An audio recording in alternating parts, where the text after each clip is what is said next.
Bienvenue à vous tous, nous sommes à l'Institut du Monde Arabe, comme toutes les semaines, pour décrypter avec vous, pour critiquer ou pour adorer l'actualité culturelle. Mes amis sont derrière moi et vous allez découvrir évidemment dans un instant le sommaire. Je voudrais démarrer mon coup de cœur pour une fois au début de l'émission pour rendre hommage à l'un des plus grands romanciers francophones, Emmanuel Carrère. Il est avantageux d'avoir où aller, c'est chez Paul. Vous savez qu'il avait obtenu pour le royaume des distinctions un peu partout dans le monde. Pourquoi il est intéressant de lire ce livre? Je vais développer à la fin, tout simplement parce que vous pouvez vous promener à Davos, en plein milieu du sommet économique, chez les Ceausescu à la grande époque, parler des femmes fontaines ou relire Balzac. Vous voyez que le programme est extrêmement varié, c'est formidablement bien écrit, on va en parler à la fin. Voici le sommaire. Le dessinateur belge Philippe Geluck et son célébrissime chat sont au centre d'une exposition qui se tient au musée en herbe à Paris. Pour faire découvrir ou redécouvrir de grandes œuvres et de grands artistes, le chat se fait critique d'art et réinterprète également avec humour des œuvres de Monet à Basquiat en passant par Giacometti et bien d'autres. C'est notre premier sujet. En ce moment en France, les livres signés de femmes et d'hommes politiques envahissent les rayons des libraires. Ces livres sont-ils vraiment de la littérature? C'est une question que nous allons nous poser aujourd'hui. Et pour terminer, il sera question de musique avec le nouvel album d'un des ex-leaders du groupe de rap légendaire français NTM, Cool Chain, qui sort après 7 ans de réflexion un nouvel album solo intitulé Sur le fil du rasoir. Et comme chaque semaine, notre tour du monde de la francophonie qui bouge et crée, c'est avec le Zap Culture. 300 millions de critiques, c'est parti! Voilà, mes camarades, vous les connaissez, Estelle Martin de TV5 Monde. Ma chère Estelle, bonjour. Bonjour. Vous êtes entre le Mondrian et la blouse roumaine. Vous avez raison, vous êtes un programme à vous tout seul. Pascal Bourgault, qui représente la Wallonie-Bruxelles. Ma chère Pascal, bonjour. Bonjour Guillaume. Très sobre aujourd'hui. Oui. Hein. Très sobre. Nous sommes aussi évidemment avec Mathieu Dugal de Radio-Canada. Mon cher Mathieu, je suis ravi de vous accueillir. Ainsi que Yves Bigot qui dirige TV5 Monde et que vous connaissez. Bon cher Yves, bonjour. Bonjour Guillaume. Et Michel Serrouti, donc de la radio-télévision suisse. Premier sujet, on connaît extrêmement bien ce Belge en France, puisqu'il s'agit de notre camarade Geluck et dans le monde entier grâce à son chat. Le dessinateur et son animal favori sont au centre d'une exposition au musée en herbe à Paris. Pour l'occasion, le chat joue aux critiques d'art et réinterprète donc avec humour les œuvres des plus grands artistes tels Picasso, Klein, Buren, Basquiat, Munch. On en parle juste après ces images que vous découvrez. Son chat a 9 vies, une queue et déjà 20 albums. Pour son entrée au musée, il y met lui-même la dernière patte. Et voilà. Le fil rouge de l'exposition, c'est une confrontation de deux artistes. Mais en fait, de 30 artistes en tout. Je leur réponds à travers l'espace et le temps, à travers les siècles parfois, par un tableau à l'acrylique. Ici, par exemple, c'est un hommage à Pollock. Car dans le panthéon de Geluck figurent toutes les plus grandes icônes de l'art. Le disco-ball de Miron, le penseur de Rodin, ou encore le cri de Munch, version poilade. Une irrévérence assumée également avec l'un des plus grands, Picasso lui-même. Je crois que ça peut attirer de l'attention du public sur son œuvre, dont on parle peu pour le moment. Hein. Je crois que ça va faire du bien à quelques artistes du passé d'être remis au goût du jour de cette façon. Non, attendez, moi je suis juste, quand le Picasso est arrivé ici, moi j'ai failli tomber dans les pommes. Un vrai, vous vous rendez compte, le rêve du gamin, de me dire qu'un jour je serai exposé à côté de Picasso. Le but de ces entrechats, c'est aussi d'attirer vers l'art de 3 à 103 ans. Des toiles à découvrir au musée en herbe. Un musée qui fête ses 40 ans dans un nouvel espace bien plus agréable. Tout ce qui est l'essentiel de l'œuvre d'art, le chat le voit et le commente. Donc, par exemple, la bouillie de Schtroumpf pour le Bleu Klein, il fallait le trouver. C'est à la fois comique, juste, poétique. Et c'est vraiment une introduction à l'histoire de l'art extraordinaire. Léonard affirmait que le plus petit des félins est une œuvre d'art. Mais attention, le papa du chat, c'est aussi griffé. Quand un artiste préfère, comme ici, être rayé de sa liste, plutôt que d'être pastiché, Geluck le renvoie alors aussitôt dans sa litière. Ma chère Pascal, vous allez commencer, Oui. puisque Geluck est une sorte de Geluck, Philippe est une sorte de héros national. Absolument. Il va avoir, enfin lui, surtout le chat, va avoir son propre musée en 2019 sur la place Royale, à côté du Palais Royal, à côté des Beaux-Arts, à côté du musée Magritte. Et TV5 Monde sera partenaire de ce musée. Voilà. Donc, le musée à découvrir en 2019, donc on a le temps. Alors Philippe Geluck, il a commencé non pas par le dessin, chez nous en Belgique, il était connu d'abord comme animateur télévisé, en télévision. Il a animé toutes les émissions pour enfants des années 70, comme on dit chez nous, et 80. C'était notre Dorothée en fait, avec... Ils ne se ressemblent pas vraiment physiquement, mais... Disons que ça se termine mieux dans son cas. Mais enchaînez, allez-y. Et lui, c'est qu'un chat. Voilà, alors il publiait dans Le Soir, le chat était dans Le Soir, c'était notre plantu aussi. Et puis en 1986, il convainc les éditions Casterman de publier un album. Casterman n'était pas du tout enthousiaste, et puis c'est le succès automatique, direct en Belgique. Il séduit les foules. En France, ça prend un peu plus de temps. Alors cette exposition, moi personnellement, j'adore pour plusieurs raisons. D'abord parce qu'il invite évidemment les familles, les enfants, les parents à revoir des œuvres et à les revisiter. Et puis, Philippe Geluck invite à une double transgression. C'est-à-dire qu'à la fois, il transgresse le monde des galeries et des musées, puisqu'il nous oblige, il nous invite au rire, alors qu'en général, dans ce genre de lieu, on admire des œuvres en silence. Et puis, il transgresse aussi les règles de l'art, puisque les œuvres ne sont pas considérées comme intouchables, immuables. Il les revisite, il les redessine, il s'en moque, bref. Mais, bref, il donne envie. Exactement. Alors voilà, sauf certains artistes qui n'acceptent pas justement d'être revisités par le chat, notamment Buren, qui a écrit par recommandé « Je refuse de participer à cette exposition ». Et donc Philippe Geluck, qu'est-ce qu'il a fait? Il a encadré, exposé cette lettre dans les toilettes du musée. Voilà, bon, c'est une autre forme. La lunette des toilettes. En repeignant la lunette des toilettes, donc à la manière de colonne de Buren, c'est-à-dire en fait le maillot de la Juventus de Turin, rayé verticalement blanc et noir, mais évidemment en ne respectant pas la même taille des rayures que celle de Buren, qui a déposé Absolument. lui son Mon shérif, je sais que vous connaissez bien Philippe. Finalement, on le connaît Et tellement. Philippe, on l'avait fait venir à France 2, vous vous souvenez, il participait à Vivement Dimanche Prochain avec Michel Drucker. Oui.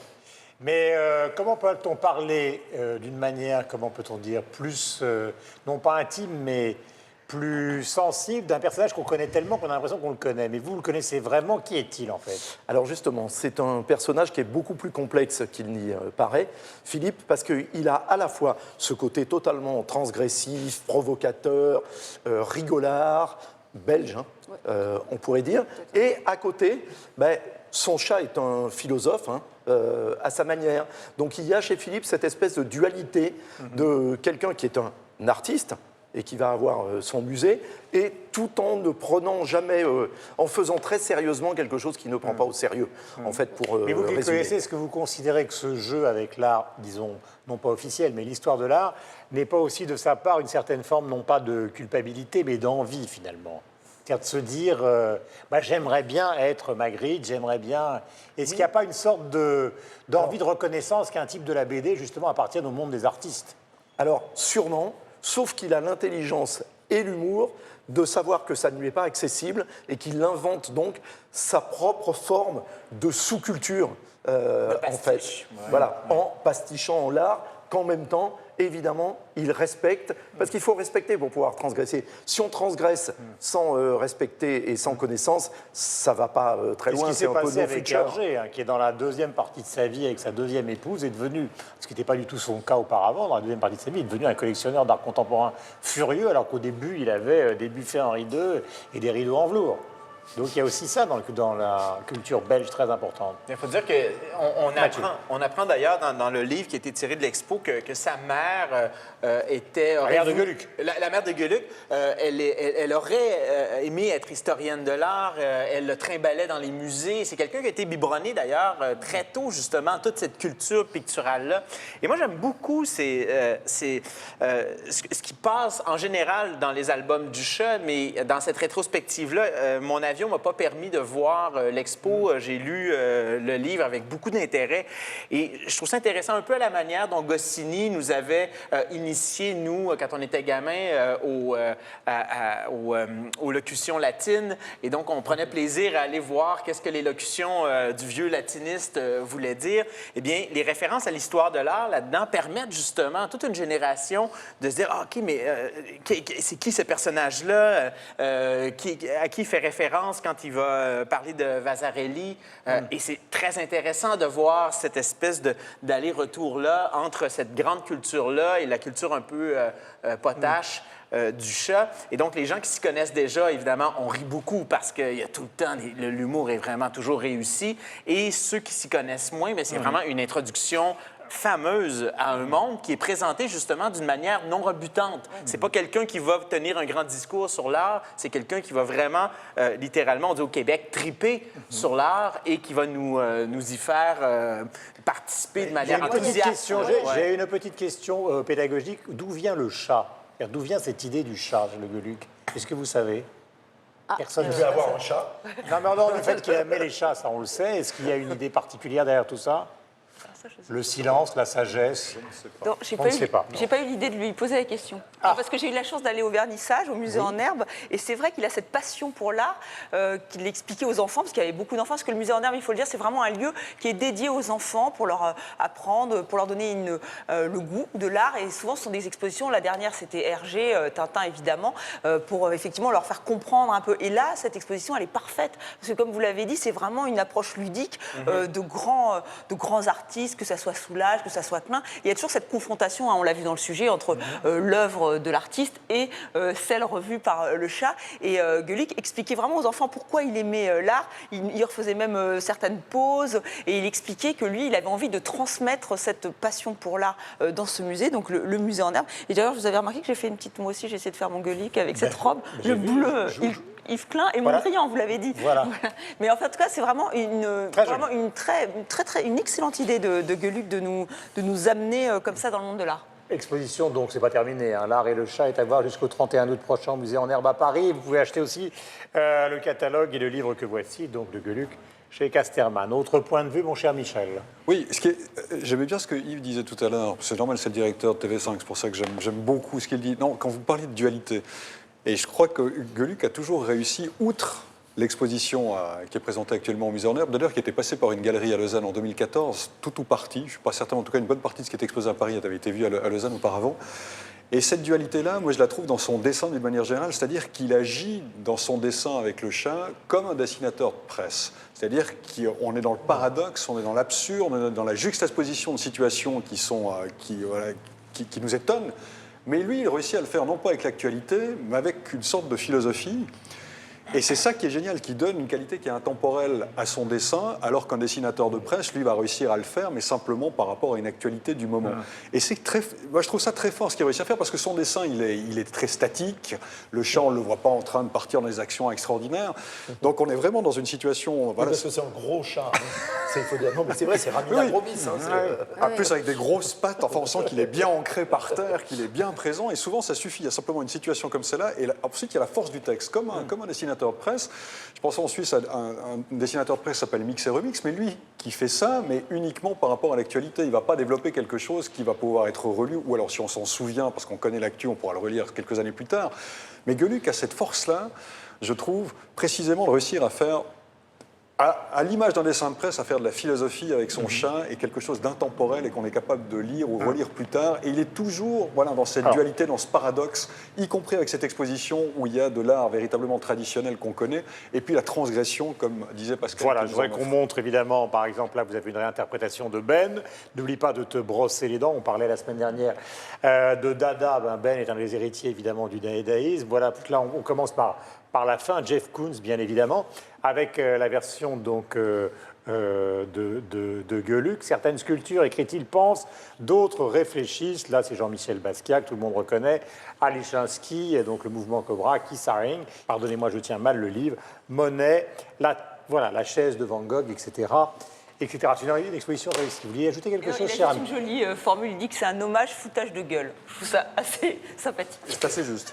Les internautes ne tarissent pas d'éloges sur l'exposition de Philippe Gueluc, puisqu'on passe à l'interactivité. Emma Farachi, par exemple, la qualifie d'énorme et partage cette photo du chat qui affirme Michel-Ange a eu bien raison de choisir ses plafonds ou les plafonds. Au moins, on ne passe pas son temps à lui marcher sur la gueule. Et puis, vous suivez évidemment l'émission sur le compte Twitter, #300 millions de critiques. Vous retrouvez toutes les infos sur le site internet, infos qui sont au bas de l'écran. Merci Pascal. Merci mon cher Guillaume. Et je vous en prie, nous allons retrouver dans un instant Olivier Poivre d'Arvor. Quel est le deuxième sujet? Eh bien, c'est évidemment la floraison de livres politiques qui paraissent en France, puisque nous approchons des élections présidentielles. Ils se vendent plutôt bien, en tout cas certains d'entre eux, et pourtant leur lecture n'est pas toujours distrayante ou informative. Un livre politique, est-ce que c'est de la littérature? Est-ce de la littérature? C'est plus joli comme formulation. C'est une des questions que nous allons nous poser juste après ce sujet.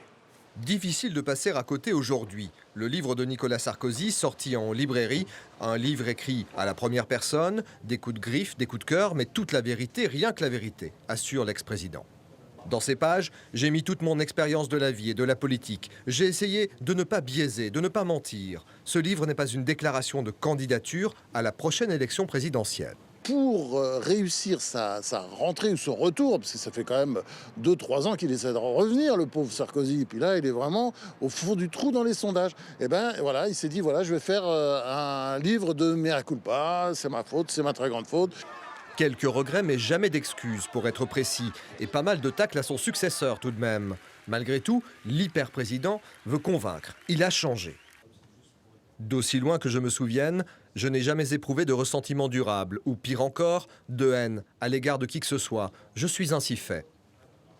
Les essais politiques se multiplient ces derniers temps, à droite surtout. Jean-François Copé, François Fillon, Alain Juppé, tous veulent dire leur vérité. Ça, c'est typiquement français. C'est-à-dire que la France étant une vieille nation littéraire, il ne suffit pas de passer à la télévision, de passer à la radio, de donner des interviews. Pour avoir une crédibilité, il faut, j'allais dire, écrire un livre. C'est un gros mot. Écrire ou faire écrire, avec des succès divers à la vente. Une vie de Simone Weil est un best-seller. Comme le précédent livre de Nicolas Sarkozy, 260 000 exemplaires vendus, sachant qu'un succès commence à 10 000. Le plus souvent, c'est un flop. Comme le livre du secrétaire du Parti socialiste français, à peine 500 exemplaires, mais qui peut se consoler? On a fait pire. Quand un éditeur publie un homme ou une femme politique, à 90%, le livre ne gagne pas d'argent. Et le livre sort régulièrement à l'échéance d'une élection. Là, par exemple, on a les primaires à droite, donc on a beaucoup de candidats de droite qui vont avoir un livre. Et les candidats de gauche apporteront leur livre, mais un peu plus tard, juste après la séquence de la primaire. Pour l'heure, l'auteur de La France pour la vie se défend de tout esprit revanchard et assure « Je n'irai à l'élection présidentielle que si c'est utile », sans préciser toutefois « utile pour qui ». À l'évidence, il existe de grands livres politiques, par exemple Le coup d'État permanent, vous savez, de François Mitterrand, ou des grands livres du général de Gaulle, Les mémoires de guerre, etc. etc. Bonjour, mon cher Olivier Poivre d'Arvor. Oui. Est-ce que dans la dernière livraison française, francophone, parce que nous avons évidemment une campagne électorale, Taubira, Le Maire, Mélenchon, Juppé, Copé, les insolences de Christine Boutin, c'est un paradoxe au départ des... le titre, La France pour la vie de Nicolas Sarkozy, ou Le Faire de François Fillon, est-ce que vous avez trouvé matière à vous pâmer? Dans votre petit tas, il y a en fait deux catégories de livres. Et en général, dans le livre politique, il y a deux catégories de livres. Il y a la catégorie de ceux qui écrivent leurs livres, et vous avez cité les De Gaulle, les Mitterrand, Blum a fait des choses formidables, Jaurès a écrit des livres magnifiques, ce sont des hommes politiques. Hein. Pompidou a fait une anthologie de la poésie française, Obama a écrit un très beau texte sur la race, un petit texte qui est paru chez Grasset, de la race. Et donc cela, voilà, ça c'est des bons livres en général, parce que ces hommes politiques ou ces femmes politiques qui se mettent à écrire ont le goût de l'écriture. Et je crois qu'on peut ranger d'ailleurs François Bayrou dans cette catégorie-là, parce qu'il aime faire ses livres. Et puis il y a l'autre catégorie, c'est ceux qui, a priori, n'ont pas écrit leurs livres eux-mêmes. Et je pense que la plupart de ceux que vous avez cités ont eu des équipes... Il y en a beaucoup, c'est pas vrai. Oui, alors attendez. Beaucoup d'entre eux disent qu'ils l'ont écrit, mais il y a des équipes derrière, c'est-à-dire qu'il y a des éditeurs qui font le boulot, qui accompagnent largement, et ça... C'est les livres pour la primaire, dans le fond. C'est les livres qui vont sortir pour la primaire. Et ceux que vous avez cités, il y en a 3/4 qui sont pour la primaire. Ça intéresse guère nos pauvres auditeurs du monde entier, téléspectateurs, de savoir si M. Fillon, M. Copé, M. Juppé, M. X ou Y écrit mieux. Ils l'ont pas fait pour ça. Ce sont les livres politiques. Voilà. M. X ou Y, en l'occurrence, s'appelle Sarkozy. Sarkozy, je ne vais pas citer.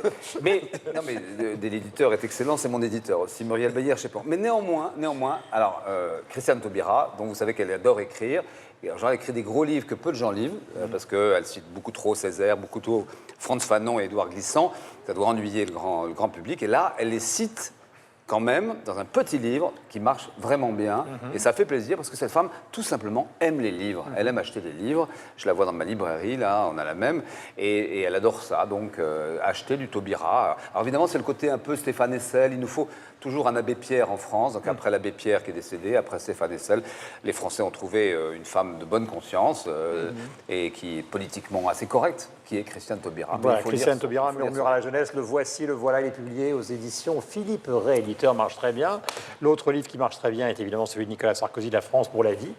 Qui est un livre plutôt bien écrit, assez passionnant, j'ai trouvé moi, puisque c'est une manière de revivre un quinquennat en disant des choses pas toujours forcément agréables sur ce qu'on y a fait pendant ce quinquennat. Donc il y a quand même une certaine forme de courage. Ça existe au Québec, ce genre de livre Oui, il y en a quelques-uns. C'est peut-être moins un passage obligé que le politicien français, le fait d'écrire des livres pour les politiciens au Canada. Moi, il faut dire que je ne suis pas une personne désignée pour aimer ce genre de, j'ouvre 8 guillemets, littérature-là. C'est pas de la littérature. Je suis très loin de je pense que si jamais je suis militaire... Un seul homme politique qui a eu le prix Nobel de littérature, Winston Churchill. Oui, et en fait, on est très loin de ça. Et donc, pour les besoins de la cause, je me suis tapé le livre de notre nouveau premier ministre. Et donc, moi, je suis très loin je pense que je ne serai jamais militant de quelque parti que ce soit dans ma vie.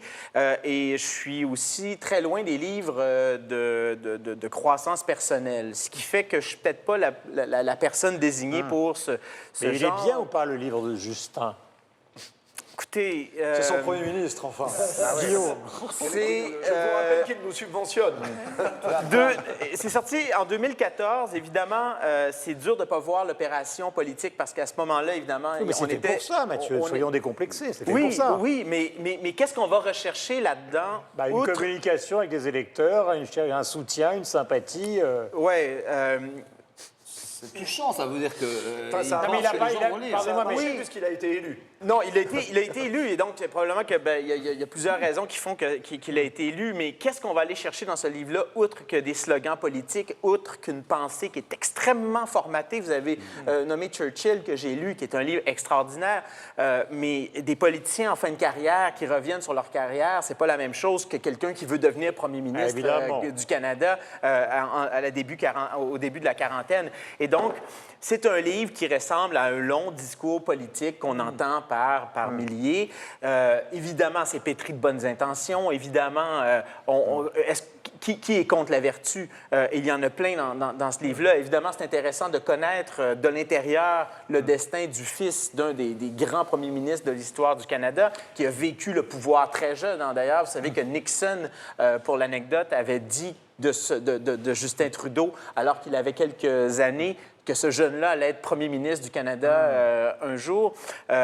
Bon, ça vaut ce que ça vaut. J'avais très hâte de terminer le livre, cela dit. Voilà. C'est assez vite. Ça se lit vite. Guillaume, je pense que vous avez omis de citer parmi les politiques qui écrivent. Alors, d'abord, très beau succès de librairie du livre de Philippe de Villiers. Pourquoi? Parce qu'il 140 000 exemplaires. Voilà, parce qu'il balance.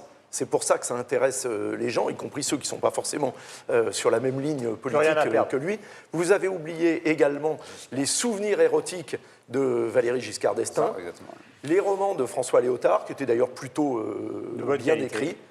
Mais alors moi, je voudrais souligner que je pense le plus intéressant, évidemment de très loin, de tous les livres politiques, c'est celui de mes amis Laurent Bazin et Alba Ventura, qui sort.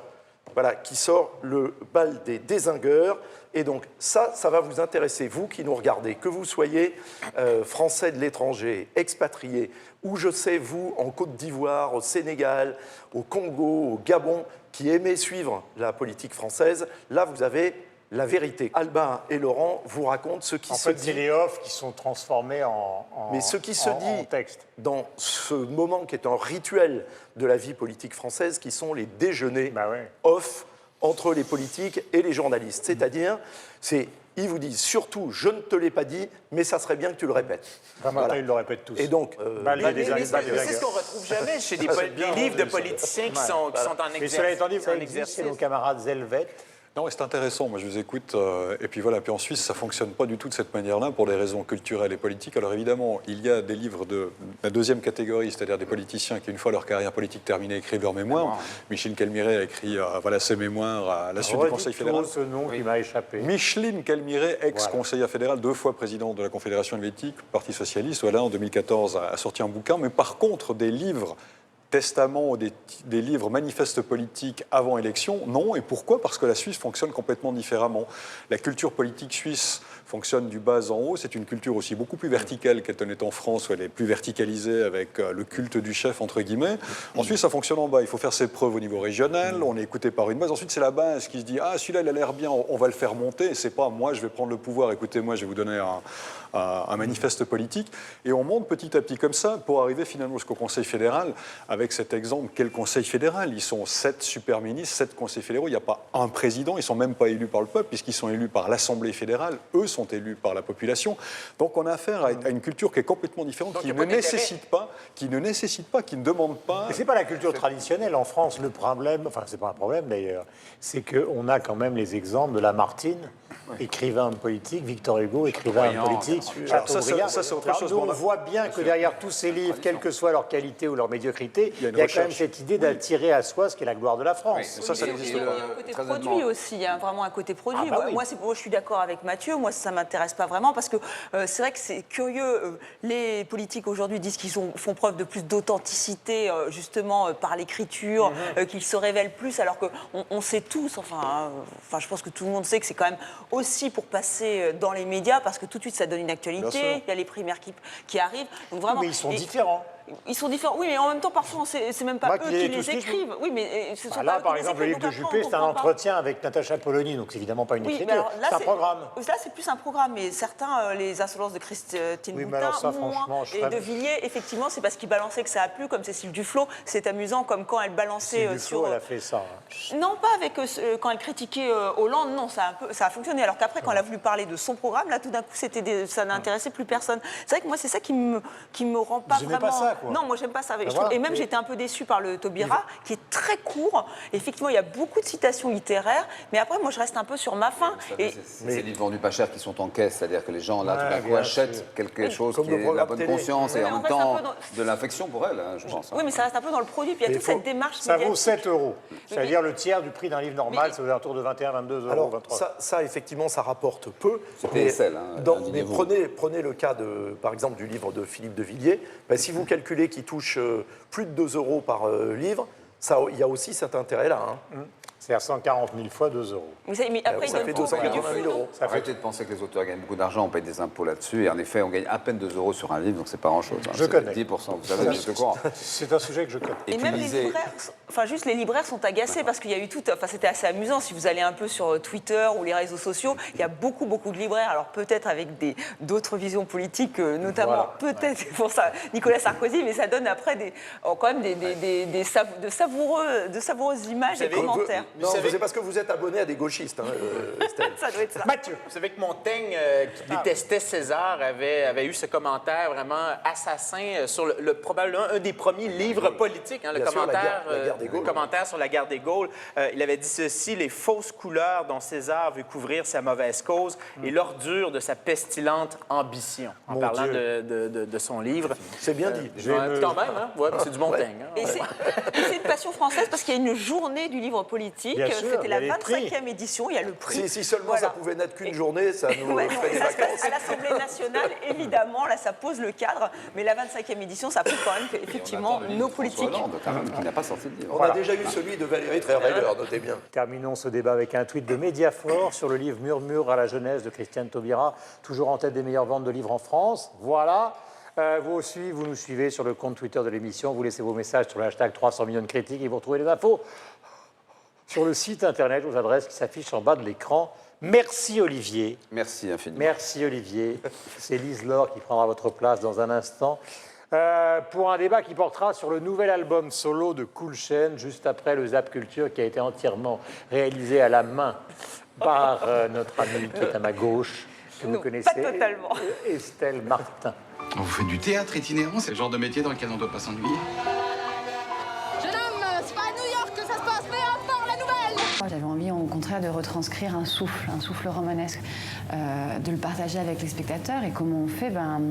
On s'autorise tout à l'image des personnages. Hein? Ceux qu'on a l'air normaux, bourgeois et propres. Image surréaliste. Surtout quand on voit ce qui se passe aujourd'hui.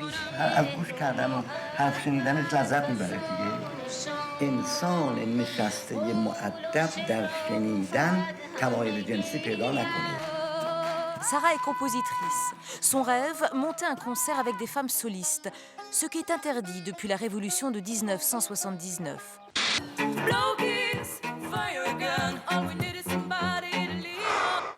Après un album de reprise, les L.I.J. composent. Voici le premier titre original d'un groupe qui l'est tout autant.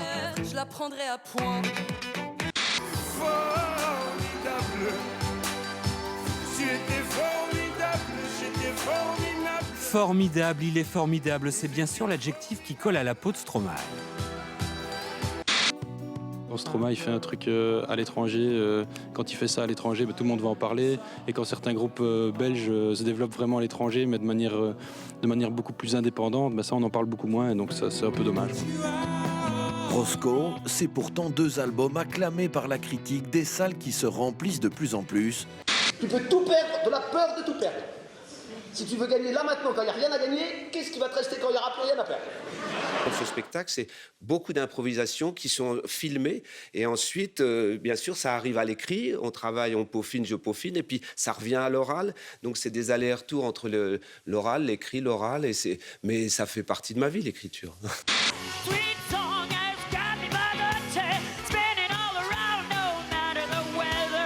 La langue est une chose. Je considère que c'est une chose. La chose qui prime, c'est d'être libre dans son geste.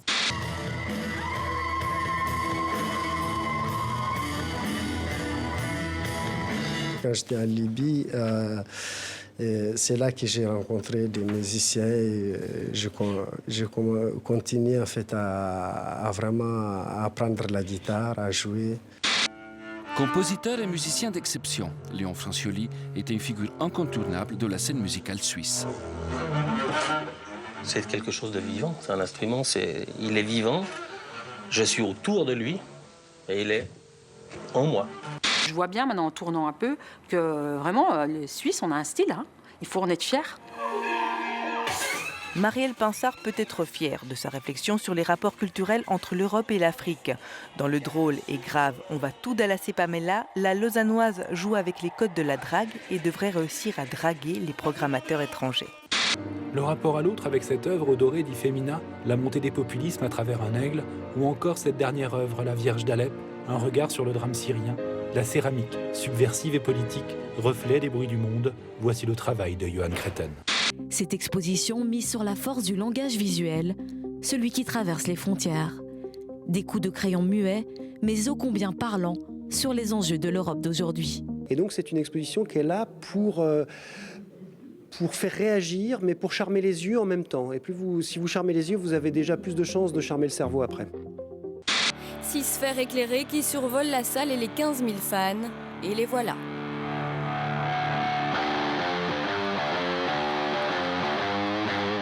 Pour son Drones World Tour, Muse a vu grand, un show futuriste et grandiose. Le marathon de Muse en Belgique n'est pas encore fini. Il reste 3 dates, toutes sold out. Nous allons parler maintenant de musique. Bonjour Lise Lauretian, merci de nous avoir rejoints. Après 7 ans d'absence, dont Cool Chain du célèbre groupe français NTM, et désormais quinquagénaire, et oui, les années passent vite, revient avec un nouvel album solo qui s'appelle Sur le fil du rasoir. Pendant très longtemps, on a cru qu'il avait abandonné la musique. Le rap, s'y est-il toujours un quinquagénaire? On en parle juste après le clip de l'un de ses titres que voici, qui s'appelle « Faudra t'habituer ». Mais tu devras vite t'habituer aux montées de stress, vite t'habituer. N'aie pas trop de peine, ça peut tuer. Faut pas trop t'en faire, même si ça ressemble à l'enfer parfois. À nos enfants, nés dans la crise, suspends ton pouce, mets les doigts dans la prise, branche le courant grand, reste électrique, le système n'est pas prêt de baisser les prix, on s'excite, le bonheur on l'exige, et même si le fric met l'honneur en exil, on existe, grâce c'est ce qu'on exhibe. On voit le jour vite, on rêve de voir les îles. Cherche pas le fond, tout est vide et forme. Bienvenue dans ce monde que l'envie déforme. Oui, là où l'entraide est une idée folle. Welcome dans ce monde que le fric dévore. Welcome, victime de la loi des euros. Toi tu sors d'en dessous, tu souffres. Bah, sache qu'ici on ferme les yeux gros. Traquer du souffle, du souffle. La réussite te regarde de haut. Welcome, la réussite te regarde de haut. Mais tu devras vite t'habituer aux montées de stress, vite t'habituer. Voilà l'album de Cool Chain qui s'appelle Sur le film du rasoir. Vous savez qu'il a fait du rap avec NTM. Vous savez aussi qu'il aurait rêvé d'être joueur de foot professionnel et qu'il a dit récemment dans un entretien que pendant beaucoup d'années, il n'avait plus du tout envisagé de faire de la musique pour des raisons qui sont assez franches de sa part, disait-il, c'est qu'il ne sait ni chanter et qu'il ne connaît rien dans la musique. Donc voilà au moins une franchise qui est remarquable. Est-ce que cet album est un album, Yves, remarqué ? Alors remarquez, oui, puisque nous en parlons ici, mais vous avez raison, Cool Chain n'est pas devenu footballeur professionnel, mais c'est quand même un des meilleurs joueurs parmi les artistes contre lequel j'ai joué. Lui, Patrick Bruel. Les deux sont bons au poker aussi. Exactement, c'est ce que j'allais dire. Et les deux sont également des joueurs de poker professionnels. Et alors pourquoi revendique-t-il justement cette franchise qui peut apparaître comme contre-productif? C'est-à-dire, il dit, au fond, je fais les albums, moi ce qui m'intéresse c'est l'écriture, mais c'est vrai que la musique j'y comprends rien et le chant c'est pas mon truc. Ça s'appelle le rap. On peut faire du rap chanté. Hein. Oui, bien sûr, Guillaume, c'était de la provocation. La plus grande qualité de Cool Chain, c'est d'être la moitié de NTM qui n'est pas de Joey Starr. Ça fait que déjà, donc, on le trouve sympathique. Par ailleurs, peut-être le paradoxe, justement, de sa communication et de son album, c'est que il a cette modestie et cette franchise de reconnaître les choses telles qu'elles sont. Et en même temps, dans son album, il y a ce qu'il doit y avoir dans chaque rappeur et dans chaque disque de rap, c'est-à-dire le truc d'auto-satisfaction dans lequel il explique qu'il est quand même le meilleur. Même s'il a, mais ça c'est dans les à-côté, la franchise de dire que pour IAM, que pour lui, que pour MC Solar, qui va d'ailleurs faire son retour après, alors lui, ça doit bien faire 15 ans qu'il n'a plus publié, mais donc, on va dire, la première génération old school du rap français, c'est devenu difficile pour elle, parce qu'en même temps, ils ont la notoriété et l'affection du public, mais en même temps, ils sont effectivement, mais comme c'est le changement naturel, totalement dépassé par toutes les générations. Alors je dirais presque des rappeurs-chanteurs de variété à la Maître Gims, ou alors Orelsan de l'autre côté, etc. Voilà, etc. Ou alors je dirais les purs et durs, agressifs à la Monsieur Booba. Voilà. Et alors Cool Chain, qu'est-ce qu'il fait ? Il fait un album digne de rappeur qui a passé la cinquantaine et qui se dit qu'il peut encore faire ça en essayant de faire cette démonstration, mais qui n'a pas forcément encore été tellement réussie, ni par Public Enemy, ni par Run DMC, ni par la première vague là, des rappeurs américains. Si, Dr. Dre. Dr. Dre qui est revenu. Oui, mais enfin, il a juste passé la cinquantaine. Dre, il n'est pas du tout de la première génération. Il est déjà de la deuxième vague et puis du rap West Coast, qui a déjà eu un autre feeling que le rap new-yorkais initial. C'est, Mais est-ce que pour autant il est devenu le sorte de Guy Béard du rap? Non. Non, alors écoutez, ça, non. Attendez, non, pourquoi, pas Guy. Le badge est temporel, c'est très bien. Il va encore quitter le plateau. Non, pas Guy Béard, vous n'avez pas le droit, c'est interdit par la Convention de Genève, n'est-ce pas, Michel? Je suis dépositaire. Oui, mais regardez, en fait, les jazzmen ont montré qu'on pouvait faire du jazz jusqu'à très très âgé. Bien sûr. Les bluesmen aussi, les rockers le font maintenant aussi à travers Bob Dylan, Leonard Cohen, etc. Donc voilà, c'est la tentative de voir est-ce qu'on peut faire du rap de vieux. Michel Serruti. En étant old school, mais vraiment old. Attendez, Mathieu, je donne la parole à Michel Serruti. J'embraye parce que c'est la réflexion. Je sens que Mathieu Bou, ça sera encore meilleur après. Mathieu est un grand connaisseur du rap, donc je pense qu'il amènera des choses encore plus intéressantes. Mais ça va exactement aller droit des questions. Franc. Non. Alors moi, je ne suis pas du tout un amateur de rap. Voilà. Alors, que les choses soient claires. Et précisément pour les raisons précisément pour les raisons que vous avez mises en avant tout à l'heure, c'est-à-dire que... Non, lui, il préfère le difficile de gruyère trouver la musique. Mais par contre, je me suis posé quelques questions en écoutant ce disque de Cool Chain que j'ai écouté et qui vont précisément dans ce que vous expliquez. C'est-à-dire que voilà, la première génération, ils étaient dans l'ordre de la dénonciation, de la rébellion, de la revendication. C'était un rap qui était agressif, qui était énervé véritablement. Qui était du rap, donc. Le disque aujourd'hui, et c'est peut-être pour ça d'ailleurs finalement que j'ai écouté le disque de Cool Chain, non pas en l'aimant, parce que ça va au-delà de ce que je suis capable d'écouter, mais avec un certain intérêt, parce que il est passé de la dénonciation au constat. Il y a un côté un peu presque désabusé aujourd'hui. Il y a un côté de l'ordre du renoncement dans son disque de sa part, moi qui me touche d'une certaine manière parce qu'on a l'impression d'assister non plus à un rappeur, mais presque à un ethnologue ou un sociologue qui fait le constat d'un échec de société et en même temps, en filigrane, d'un échec de son art. Parce qu'au début, et aujourd'hui encore, le rap, c'est là pour essayer de faire changer les choses, pour revendiquer, pour casser, pour aller de l'avant. Et puis tout d'un coup, le gars arrive à 50 ans, il se rend compte qu'il refait les mêmes chansons sur le Front National qu'il a faites 20 ans ou 30 ans plus tôt, que rien n'a changé, que rien, semble-t-il, ne va changer. Et il y a quelque chose, moi le quinca aussi... Donc c'est le sociologue qui Mais vous ouais, intéresse. alors finalement c'est ça. Je me disais, finalement, on a affaire aujourd'hui à Cool Chain et à un rappeur qui devient non plus un artiste, on va dire, musical très énervé, mais presque une forme de sociologue. Alors, Mathieu. Ben, en fait, ce qui est intéressant dans son cas, Cool Chain, c'est que moi, j'avais très peur d'écouter cet album-là parce qu'évidemment, NTM, moi, c'était un groupe qui m'a fait aimer le rap en français. Hein. Au début des années 90, il faut dire qu'au Québec, il n'y avait pratiquement rien. C'est des gens qui ont beaucoup inspiré aussi des gens au Québec, NTM, entre autres choses. Et moi, je me disais, ça va sonner daté. Eh bien non, c'est quand même intéressant de voir, c'est quelqu'un qui a réussi à garder un regard très actuel sur le rap. Il a su s'entourer, la production est très contemporaine et ça fait pas daté, même si évidemment il n'y a plus la voix d'un Jeannot. C'est quelqu'un qui sait manifestement rapper. C'est quelqu'un aussi qui montre qu'on peut rapper de manière... plus âgé, on peut rapper de manière... J'aime bien quand vous dites on peut rapper d'une manière plus âgée. Oui, parce immédiatement, il y a des larmes qui jaillissent de mon corps. C'est-à-dire quand on est âgé, c'est rapper. Oui, mais en fait, il l'a dit lui-même qu'il a ralenti le BPM, hein, parce que du temps d'NTM, c'était du 90-100 BPM, et là, il est dans le 65 à peu près, et il aime bien le 65. Et je dirais que contrairement à certains vieux rockers qui vont continuellement se complaire dans le son qui les a fait connaître, on se retrouve avec Cool Chain, avec quelqu'un qui essaie des nouvelles sonorités, qui veut être de son temps, même si il est très authentique et on ne ment pas. Donc vous avez aimé? Oui, j'ai bien aimé et franchement, on peut rapper à 50 ans sans que ça fasse ringard. On peut rapper à 50 ans en restant pertinent. Lise-Laure. Guillaume, avant que vous passiez... Vous appelez Lise-Laure, vous, c'est dingue. Moi, j'aimerais beaucoup. C'est son côté féminin. J'aimerais beaucoup. Bon, alors ajoutez votre ajout et après nous passons à C'est Lise-Laure. juste un petit mot, c'est pour rebondir sur ce que disait Michel tout à l'heure, avec une petite erreur,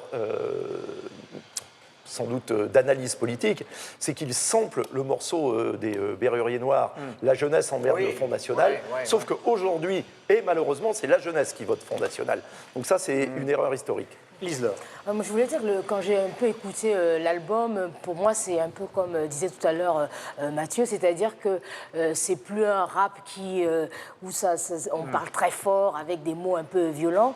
On sent que l'âge aussi a fait son temps et ça me rappelle un peu des parcours de rappeurs africains aujourd'hui, par exemple, qui sont passés de cette dénonciation à une cause totalement militante, comme Soumoké, par exemple, au Burkina Faso. Aujourd'hui, c'est quelqu'un qui va rapper pour dénoncer l'excision, qui va rapper pour accompagner la révolution qui se passe actuellement au Burkina Faso. Donc, on a un peu changé. Et je pense aussi également à Passy, qui disait qu'aujourd'hui, nous, les rappeurs, on revendique la double culture. Moi, je suis franco-congolais, il disait. Et dans un livre, il disait, je me suis senti un peu piégé par la banlieue et j'ai envie, il disait dans un livre, d'être ailleurs, de raconter autre chose et surtout de faire que le rap français soit reconnu comme un art à part entière. Alors moi, j'étais une grande fan, et je suis toujours une grande fan de NTM, Joe Ils Star. étaient en concert il y a encore peu de temps. Mais oui, c'était en 2008, hein, le dernier concert, non? Ah, Ils ont fait tous les deux, bien avant. Il y a eu des concerts de NTM, il y a entre 2 et 3 ans, ils ont fait une tournée. Donc ensemble, ils étaient vraiment excellents parce que c'est vrai qu'il y a la brutalité de Joey Starr qui s'alliait vraiment avec la mélancolie. Il y a toujours eu ce côté mélancolique hein, chez Cool Chain. Et donc là, je trouve que ce côté mélancolique, il est encore plus présent parce que, comme vous l'avez dit, on sent un mec de 50 ans qui est un peu désabusé de ce qui se passe. C'est vrai qu'il revient, il y a la France internationale qui est donc cette chanson pamphlet, enfin en tout cas militante contre le Front National, qui fait écho à Plus jamais ça, qui était dans Paris sous les bombes. Et ce qui est un peu triste, c'est vrai qu'on a l'impression que le monde tourne en rond. C'est un peu et lui-même, enfin c'est ce qu'on ressent dans son album. Il y a c'est-à-dire que quand c'était NTM, il disait le monde de demain nous appartient. Donc ça c'était NTM version 2000. Et aujourd'hui il dit aujourd'hui il faudra t'habituer. Donc on sent vraiment ce côté désabusé. Et c'est assez touchant. Et d'ailleurs c'est un homme assez touchant puisqu'il fait aussi une carrière au cinéma. On l'a vu avec Catherine Breillat. On va le voir chez Catel Kilveré dans Réparer les vivants. Donc ce côté très mélancolique, très touchant de Cool Chain intéresse aussi les cinéastes. Donc vous êtes touché? Moi, je trouve que l'album est assez réussi et qu'il faut l'écouter, même si même nous, après, on peut être un peu désabusé, surtout si on a plus 20 ans. Le voici cet album. Pour terminer cette discussion, un tour sur les réseaux sociaux, sur son compte Instagram. Malo Vavanou s'exclame « Back dans les bacs, le bon son est de retour, alléluia ». Vous nous suivez sur le compte, évidemment, Twitter de l'émission, #300 millions de critiques et le site internet au bas donc de l'écran. Lise-Laure, votre coup de cœur? Alors, mon coup de cœur, c'est un documentaire qui vient de sortir en DVD qui s'appelle Chalvet, la conquête de la dignité, qui est le 3e documentaire d'une réalisatrice qui s'appelle Camille Mauduèche. Elle revient un peu dans la Martinique des années 70, où à l'époque, on était, après mai 68, on était avec des idées progressistes. Et elle raconte l'histoire de la première grande grève ouvrière de la Martinique qui avait été réprimée par les autorités. Il y avait eu 2 morts et elle dit que c'est une histoire très importante de la Martinique parce qu'on passait de l'ère agricole à l'ère moderne et les ouvriers se sont sentis floués. Voilà, donc Chalvet, la conquête de la dignité. Mon cher Mathieu. Moi, j'aimerais parler de ma radio, la radio de Radio-Canada. Alors, je vais me transformer On sent tout d'un coup une sorte d'énergie fondamentale. Je vais me transformer en voyageur de commerce. En publicitaire de vous-même. Vous avez raison. Mais c'est de bonne guerre parce que la radio de Radio-Canada... Je parlerai de mon père, de ma famille. Allez-y. Ça m'intéresse beaucoup. Ici, Radio-Canada Première a lancé une nouvelle manière d'écouter la radio. C'est un peu le Netflix de la radio publique au Canada. Ça s'appelle Première Plus. Et c'est vraiment très intéressant parce que c'est une manière de faire revivre des vieux contenus qui sont un peu morts, un peu partout sur le site et qu'on n'écoute plus. Ne me regardez pas quand vous parlez des vieux contenus. Allez-y, continuez. Et il y a des séries originales et il y a des livres audio. Donc, pour les gens de la francophonie qui voudraient découvrir la littérature québécoise lue par des auteurs, par des comédiens de chez nous ou redécouvrir la radio publique canadienne. Donc, Première Plus, c'est vraiment très, très bien fait et ça vient tout juste d'être lancé. Ma chère Estelle, c'est à vous, votre coup de cœur. Alors, mon coup de cœur s'appelle Vedette. Alors, Vedette, c'est pas du tout Strass et Paillettes. Non, c'est le nom d'un jeune artiste qui vient d'Angers, donc c'est en France. Et il a sorti un album solo qui s'intitule Tuer les gens. Alors, il a eu un peu de soucis parce qu'il l'a sorti en octobre, juste avant les événements. Donc, il a eu un petit peu de mal à parler de cet album qui est pourtant, c'est de la pop sombre, mélancolique. Il est un peu désabusé, comme Cool Chain, dont on vient de parler. Et donc, je vous invite vraiment à écouter Tuer les gens. C'est le titre de l'album, c'est le titre de la seule chanson en français. Et encore une fois, quand il parle de tuer les gens, c'est vraiment parce qu'il dénonce un peu ce côté égoïste de notre société actuelle. Il s'appelle Vedette, tuer les gens. Il n'y a pas de à la fin de Vedette. Non. Il n'y a pas de. Non, Mon cher Yves. Alors, le livre et le documentaire de notre Pascal Bourgault. Donc le livre, c'est Moi, Viviane, combattante contre Daesh, qui est donc une des héroïnes du documentaire Femmes contre Daesh que Pascal vient de finir de réaliser au Kurdistan. Donc voilà, on est super fiers d'elle. C'est un bon livre et c'est un remarquable documentaire que vous pourrez voir très bientôt sur TV5 Monde. Eh bien, Pascal. Voilà. Donc on pense à Pascal et on pense à ce documentaire et autant qu'il a fallu pour mettre cette enquête Sur pied. Je lisais donc tout à l'heure, grand romancier français, mais donc francophone, Emmanuel Carrère, il est avantageux d'avoir où aller. Alors la grande caractéristique de ce texte, c'est que ce n'est pas un roman comme l'avait été Le Royaume ou L'Adversaire. Vous vous souvenez la vie de ce faux médecin, donc roman qui a assassiné toute sa famille quand la supercherie a été découverte. Là, il y a une grande partie des textes qu'il a écrits pour des raisons, j'allais dire, para-alimentaires pendant des années. Alors tout à l'heure, je disais au début de cette émission qu'il y a des textes pour des journaux féminins en Italie. Donc des textes de commande. Et effectivement, il y avait un texte sur les femmes fontaines. Après, vous avez un texte absolument hilarant. Vous pouvez nous expliquer, Guillaume, ce que c'est une femme fontaine? C'est une femme qui a des problèmes de bonheur, avec le bonheur. Donc, Mani le fait il y a par exemple un autre texte qui est absolument, il y a un texte absolument passionnant où il relit Balzac en disant finalement tout le monde relance Balzac, cette littérature classique, etc. Alors il relit Balzac, il trouve ça formidable, Les Illusions perdues, puis après il se rend compte qu'il trouve ça très très chiant. Et c'est écrit avec tellement de subtilité qu'on a l'impression avec lui de relire les histoires de Rubempré, puis au bout du terme, finalement, on comprend comme lui que finalement c'est totalement dépassé comme telle une littérature. Il y a un texte qui est absolument hilarant, c'est Comment j'ai raté Catherine Deneuve. Alors, ça n'a aucun rapport avec les femmes fontaines, je tiens à vous le dire. Mais c'est simplement qu'il a une commande. Il a une commande d'un magazine pour faire un entretien avec Catherine Deneuve et il arrive plein de son sujet et ça se passe extrêmement mal.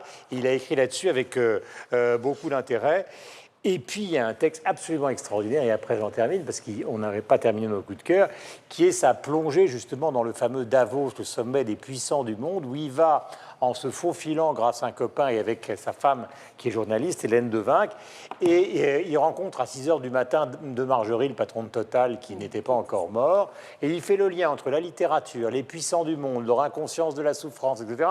C'est vraiment formidable, ça s'appelle « Il est avantageux d'avoir où aller ». Je voudrais simplement rajouter un autre texte qui est formidable, c'est un texte lié à Rollo Camus. Vous savez, l'homme qui a théorisé le grand remplacement donc, de la culture occidentale par, disons, le monde arabe islamisé. Eh bien, il donne, c'est là où on trouve tout le talent de Carrère, il explique pourquoi Rollo Camus est une sorte d'artiste maudit d'aujourd'hui qui a un talent extraordinaire, mais en même temps, il démonte totalement la théorie du grand remplacement en l'écrivant donc à Rollo Camus. Tout ça est passionnant, intéressant, c'est Emmanuel Carrère. Mon cher Michel. Alors, un écrivain nettement moins connu qu'Emmanuel Carrère, c'est le plus camerounais des Suisses ou le plus suisse des Camerounais, c'est Max Slum, aux éditions Zoé, Confidence, qui revient à travers la voix d'une de ses parentes sur l'histoire de l'indépendance du Cameroun, une histoire qu'on connaît relativement mal, c'est-à-dire parce qu'elle n'a pas été écrite par les puissances qui s'occupaient de ce pays dans les années 50, celle de Ruben Oumniobé par exemple, et de toute cette période-là qui est restée dans la mémoire de certains anciens au Cameroun, mais qui n'a pas véritablement été transcrite dans les manuels d'histoire. C'est un bouquin qui est extrêmement intéressant à ce niveau-là, c'est un bouquin qui est intéressant aussi quant au style, parce qu'il a véritablement repris comme un témoignage la parole de cette femme. Et donc, pour ceux qui connaissent ou qui ont entendu parler les Camerounais, peut-être d'une génération plus ancienne, on a véritablement l'impression d'entendre parler des Camerounais avec l'accent, avec les expressions. Donc on se plonge dans ce récit, dans cette histoire, dans ce paysage qui n'est pas forcément... Est-ce que Liselor valide? Tu as bien raison. Liselor valide. C'est exactement ça. Et c'est passionnant au niveau... C'est intéressant au niveau formel, c'est surtout très intéressant au niveau historique, parce que, encore une fois, il y a deux manières d'écrire l'histoire, telles que les gagnants l'écrivent et puis telles que parfois les perdants la vivent. Et pour les Camerounais en exil ou les Camerounais sur place, lisez-le, et même les Africains en général, ou les Européens qui souhaitent en savoir plus. Voilà, L'Art et le chat, je reviens à Philippe Geluck pour remontrer donc, le catalogue de ces expositions qui a lieu au Musée en Herbe à Paris, si vous passez par Paris, et c'est jusqu'au 31 août prochain. Merci à vous tous. Il fait encore un temps acceptable sur la capitale. Vous avez des chances de nous voir sur cette terrasse de l'Institut du monde arabe, avec derrière nous Paris, légèrement gris, mais pourquoi pas. Ciao et à la semaine prochaine.